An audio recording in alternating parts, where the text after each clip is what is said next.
जय श्री हरि। आज आपको सप्तऋषि महर्षि अंगिरस की कथा सुनाएंगे। सप्तर्षियों एवं प्रजापतियों में से एक महर्षि अंगिरस की उत्पत्ति परमपिता ब्रह्मा के मुख से हुई मानी जाती है। गुणों में ये अपने पिता ब्रह्मा की भांति माने जाते हैं। आधुनिक युग में इन्हें ही अंगिरा के नाम से जाना जाता है। ये मात्र ऐसे सप्तऋषि हैं जिन्हें 4 वेदों में स्थान मिला है। वेदज्ञ वे 4 लोग कहलाते हैं जिन्हें स्वयं परम पिता ब्रह्मा ने वेदों की शिक्षा दी थी। उसमें से अंगिरस ऋषि हैं। ये 4 हैं अंगिरस, अग्नि, वायु एवं आदित्य। इन चारों ने 4 वेदों का ज्ञान लिया और उसे आगे विश्व को प्रदान किया। ये ऋषि की कहानी, इनके ज्ञान और उपदेशों को अंगिरा स्मृति में समाहित किया गया है। संपूर्ण ऋग्वेद में महर्षि अंगिरस एवं उनके वंशधरों ब्राह्मण देवता एवं शिष्य के विषय में जितना विस्तृत उल्लेख है उतना ही किसी भी ऋषि के संबंध में नहीं है। इन्हीं से संबंधित ऋषियों ने, जिन्हें अंगिरस कहा जाता है, वे ऋग्वेद के 9 मंडल की रचना की है। ये मंडल, जिसमें 114 सूत हैं, इन सारे सूतों के कारण पौमान मंडल के नाम से विख्यात है, जिसकी रचाएं पौमानी रचाएं कहलाती हैं। इन रचाओं में सोम देवता की महिमा की स्तुतियां हैं। इसके अतिरिक्त अंगिरस प्रथम, द्वितीय, तृतीय एवं अन्य अनेक मंडलों एवं सूक्तों के दृष्टा ऋषि कहलाते हैं। इसके अतिरिक्त वेदों में एक अथर्ववेद को कहीं कहीं अथर्व अंगिरस के नाम से जाना जाता है, जो इस ग्रंथ को महर्षि अथर्वण एवं महर्षि अंगिरा के द्वारा लिखित रूप में करने के कारण जाना जाता है। कई जगह महर्षि अंगिरा को यह अथर्वण के रूप में जाना गया है। महर्षि के विख्यात बौद्ध साहित्य दीघा निकाय में ऐसा वर्णन है कि महात्मा बुद्ध ने अपने शिष्यों को 10 प्राचीन ऋषियों में से विषय में बताया था, जिनमें से महर्षि अंगिरस प्रथम थे। इनके बारे में ये भी कहा जाता है कि पहले ये मनुष्य योनि में थे, किंतु बाद में अपनी महानता के कारण वे देवता भी कहलाए और उनकी मान्यता सभी जगह पूजनीय हुआ। महर्षि अंगिरस ने सर्वप्रथम अग्नि को उत्पन्न किया था। अग्नि का एक नाम अंगार भी है और कदाचित उसी से इनका नाम अंगिरस या अंगिरा प्रसिद्ध हुआ था। इनकी लोग कहते हैं कि इनकी तपस्या और उपासना इतनी तीव्र थी कि इनका तेज और प्रभाव अग्नि से भी बहुत अधिक बढ़ गया। उस समय अग्नि देवता भी जल में रहकर तपस्या कर रहे थे।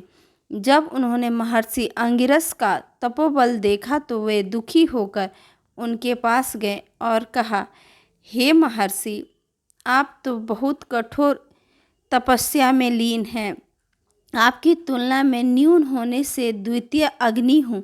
मेरा तेज आपके सामने फीका पड़ गया, अतः अब कोई अग्नि नहीं कहेगा। तब महर्षि अंगिरा ने सम्मानपूर्वक उन्हें देवताओं को हवि पहुँचाने का कार्य सौंपा और साथ ही पुत्र रूप में अग्नि का वरण किया। यही कारण है कि यज्ञ में अग्नि में आहुति देने पर ही देवताओं को भविष्य की प्राप्ति होती है। ऐसा अंगिरस ऋषि की प्रदान की हुई यह न्यून मनुस्मृति ऐसा वर्णन है कि महर्षि अंगिरा को बहुत छोटी आयु में बहुत ज्ञान प्राप्त हो गया था। इसी कारण आयु में उनसे कई बड़े लोग उनके पास आकर शिक्षा ग्रहण करते। एक बार पाठ करते हुए अंगिरस ने वहाँ उपस्थित लोगों को संबोधित करते हुए कहा कि आप लोग यहाँ पर पुत्र का इति होवाच ज्ञानेन परिगृहातान श्लोक पढ़ेंगे। अर्थात अंगिरा ने अपने से ही कहीं बड़ों को हे पुत्रों ऐसा कहकर संबोधित किया।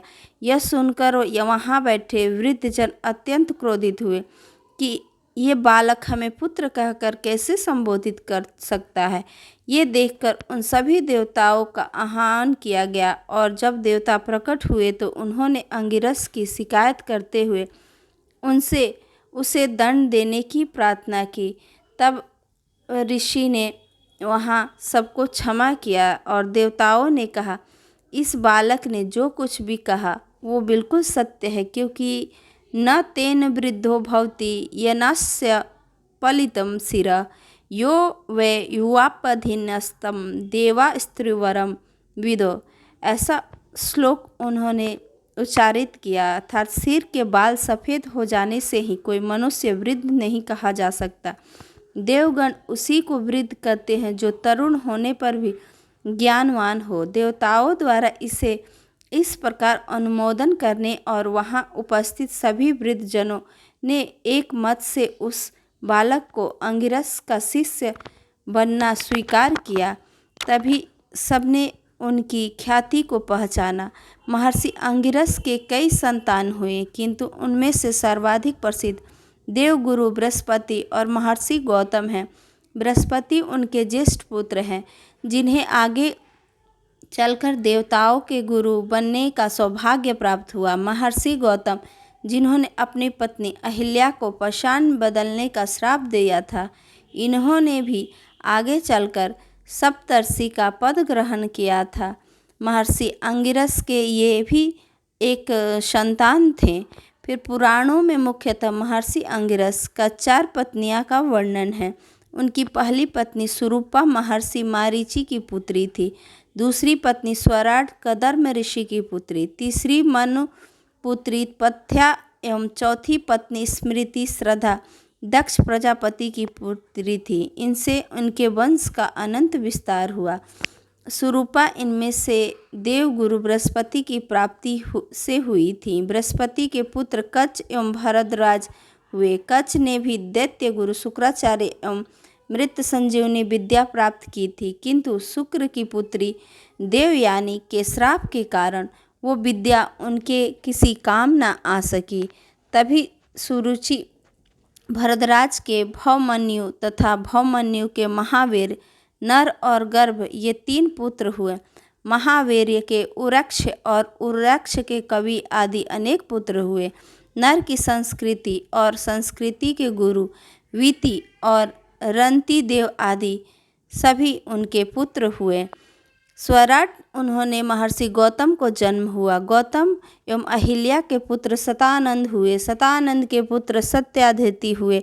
पथ्या इनसे अवध्यन वामदेव उसीज अथत्य तथा त्रिष्णु ये 5 पुत्र उत्पन्न हुए। वामदेव के पुत्र बृहदुत्थ उसीजा के दीर्घत्मा तथा विष्णु के पुत्र सुंधवा हुए। सुंधवा के ऋषभ और ऋषभ के रथकार एवं संझक हुए। इसके अतिरिक्त इनके आत्मा आयु ऋतु गविष्ठ दक्ष दमन प्राण सद्य सत्य तथा हविष्मान नामक पुत्र भी हुए, जिन्होंने देवगण के रूप में भी जाना जाता है। और स्मृति इनके गर्भ से सीनी वाली कुहू राका अनुमति भानुमति हविष्मति एवं महिष्मति नामक 7 पुत्रियां एवं 2 पुत्र भरताग्नि एवं कीर्तिमन्य हुए। भरताग्नि की पत्नी सहती से पर्जन्य हुए। पर्जन्य कीर्तिमान हुए। श्री कृष्ण ने एक बार व्याघ्रपद ऋषि के आश्रम पर महर्षि अंगिरस के पाशुपत्य योग की प्राप्ति के लिए बड़ी दुष्कर तपस्या की थी। इसके अतिरिक्त भागवत में स्मंतक मणि की चोरी के प्रसंग में श्री कृष्ण से मिलने का उल्लेख आया है। महाभारत युद्ध के समय सरशैया पर पड़े भीष्म पितामह भी अंतिम समय मिलने गए थे। महर्षि शौनक को महर्षि अंगिरस ने ही विद्या के 2 रूप परा तथा अपरा से परिचित कराया था। ये ज्ञान बहुत ही गुणवान थे और उनके द्वारा परिचित कराए गए ज्ञान प्राप्त हुए। महर्षि अंगिरस एक प्रिय शिष्य थे। उदयन को अपनी विद्या का घमंड हो गया। तब महर्षि अंगिरस ने उसे चूल्हे से एक अंगार लाने को कहा। जब उदयन अंगार लेकर आया तो थोड़े ही देर में कोयला ठंडा होकर अपनी उष्मा खो बैठा, तब महर्षि अंगिरस ने उदयन को शिक्षा दी कि इसी प्रकार किसी को भी अपनी विद्या पर अभिमान नहीं करना चाहिए, अन्यथा वो भी समाज से अलग होकर अपनी इसी कोयले की भांति अपनी श्रेष्ठता को खो बैठता है और वो निराधार हो जाता है। महर्षि अंगिरस के दिए हुए यह शिक्षा बहुत ही उपयोगी था। महर्षि अंगिरस ने ही रानी चोला देवी, जिसे देवी लक्ष्मी ने सुक्री मुख हो जाने का श्राप दिया था, इस संदर्भ में हमने महर्षि अंगिरस से दीक्षा लेती रानी चोला देवी का चित्र डाला है। इसमें महालक्ष्मी व्रत की दीक्षा दी थी, जिससे चोला देवी का श्राप निवारण हुआ था। और यह कथा हम यहीं समाप्त करते हैं। जय श्री हरि विष्णु। आगे मिलते हैं नए वीडियो।